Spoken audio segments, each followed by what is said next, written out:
Your eyes do not deceive you. This is a proper Witch King with full troops, with really good gear. The player knows what they're doing. They're level 48, and they got completely wrecked by a level 35 Frodo and Sam. That's not to say that the Witch King isn't still completely insane. He is. But it turns out there's a little counter to what the Witch King does, and Frodo and Sam deliver the pain.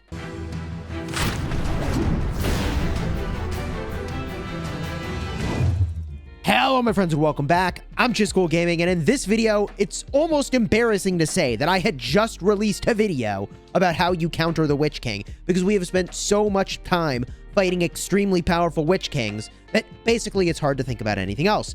And Chimera, pardon me for your name's pronunciation there, Chimera came along and sent me this report.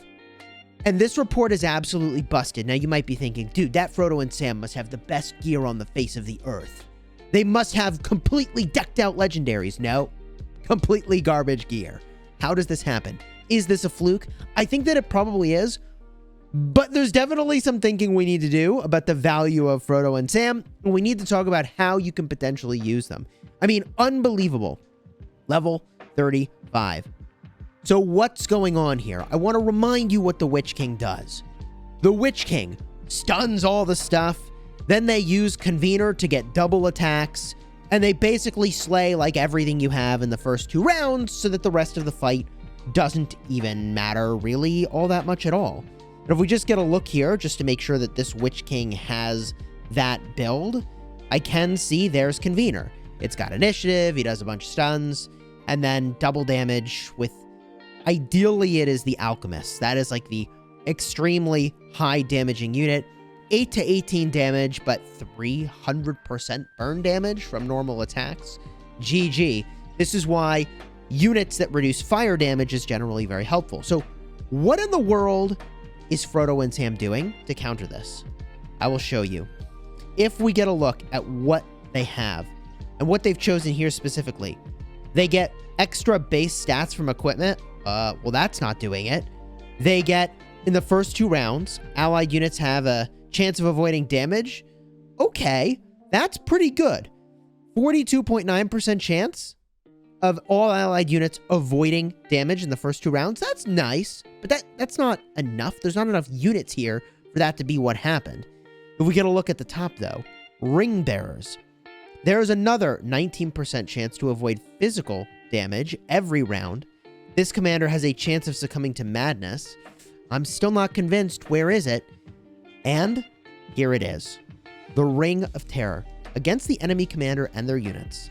70% chance of inflicting madness each round. Now, what does madness do? For those of you that don't know, this makes it so that the enemy or the unit that is inflicted by madness, they cannot tell the difference between friend and foe. They don't know. Which means that there is a chance that they attack one of their own allied units because they can't tell the difference. Also here we have Elven Rope. This is important. Each round against one enemy target, there is a 90% chance of being stunned for 3 rounds. Now this says each round at the start, but it's got a 3-round warm-up here. So it's 1, 2, 3 rounds of warm-up, and on the 4th turn, then it activates this ability. I think that's how this works. Against one enemy target, 90% chance of being stunned for 3 rounds is insane. So they lock a unit down as well. They're causing madness. And so if we get a look at like what actually happened in this report, and just to review, the equipment we're looking at here on this Witch King, they've got Reckoning on Reckoning. Okay. Every 5 rounds against a target with the lowest defense, it deals 200% physical damage. Gee, that's savage. Scale Mail with Commander Might, and then Bone Mask with a chance to inflict madness, coincidentally. That's sort of funny. And let's see, the Drums of Barad-dûr, which makes it so that allied melee units recover 12% hit points each round. Okay, so that's what's going on in the equipment. And like, look, in the Frodo and Sam equipment, like there's nothing going on here. There's nothing fancy that they have, okay? They do have a chance to inflict madness from the Trapper's Hood, very low chance, and also the Wizard's Fireworks, which is really, really solid for healing and damage, for ranged and focus. But if we look at the report now, what in the world took place?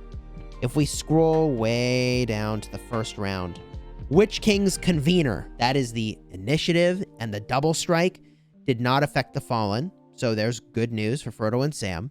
But Frodo and Sam's Ring of Terror inflicts madness on the Fallen. So the Fallen has suffered from madness, but is resisting. So this is also kind of weird about madness, is that you actually have a chance to resist.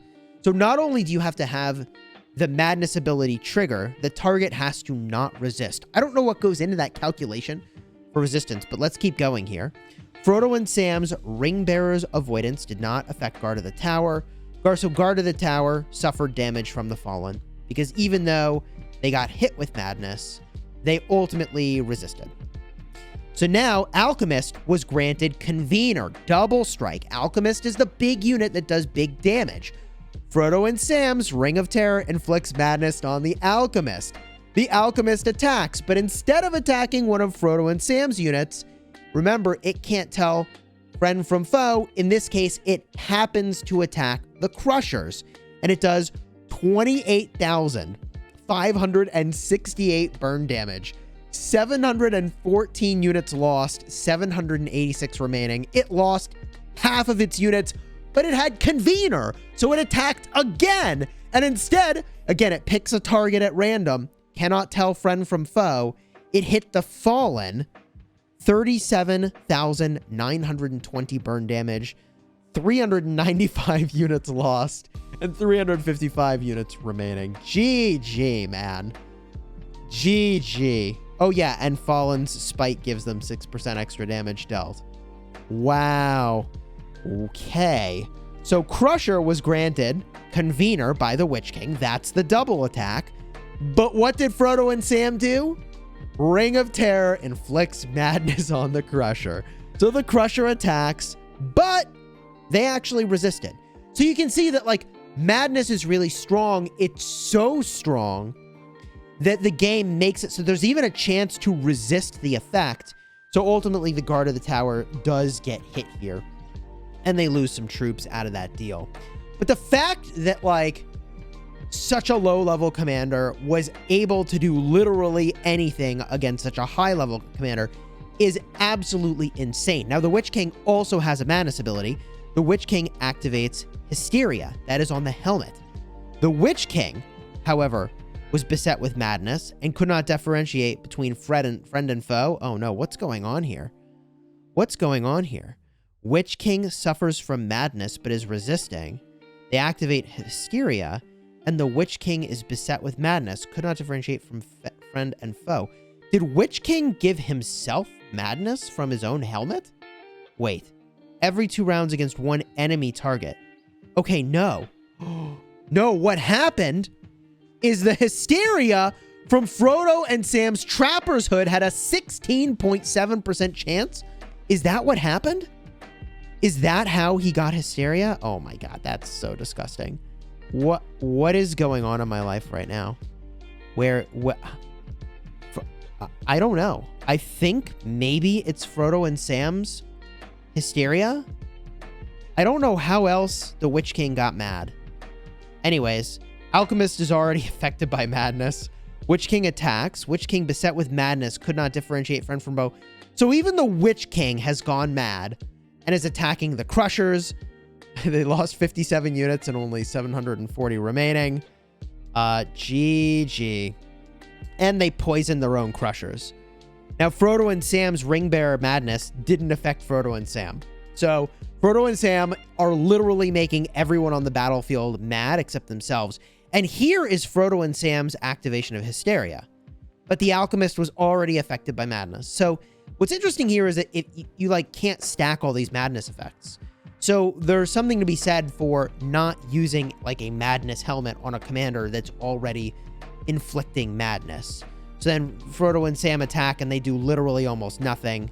The Witch King's Nazgul Screech stuns the Ram Rider. The Ram Rider can't do anything. The Sharpshooter's stunned. It can't do anything. I mean, like, it completely messed with the Witch King's game plan. In just that first turn, it just like shredded. The Witch King shredded his own army. So if you wanted to go and make this style of Frodo and Sam, and thank you again from Chimera for sharing this report. And gosh, oh, that's lovely. My troops are okay. They're out on the field. I wasn't paying any attention. Nobody came over and hit me while I wasn't looking. Okay, GG. If we get a look at the commanders here, you can pick, if you're on the side of good, between Frodo and Sam, or, gosh bless, you could do Denethor. And I did Denethor, the full unlock. But if I had done Frodo and Sam, and because I haven't been cannibalizing his respect items, I possibly could have had enough respect to do this crazy build. And the thing you need for the crazy Frodo and Sam, counter to the Witch King, or counter to a lot of things, is all the way over here. It requires the highest level of respect for unlocking these new titles, and that's respect level 5.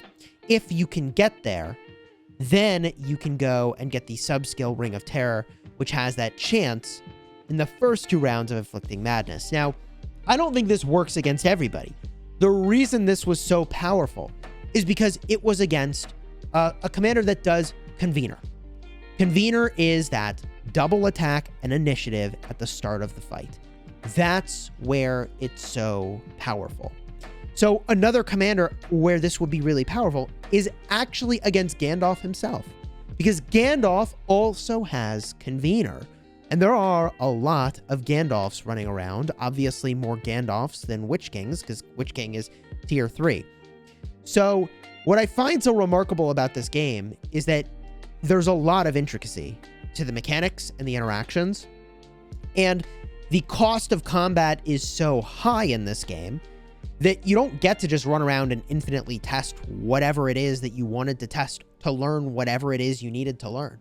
So could it be that Frodo and Sam are actually super OP? Maybe. Maybe we just don't know.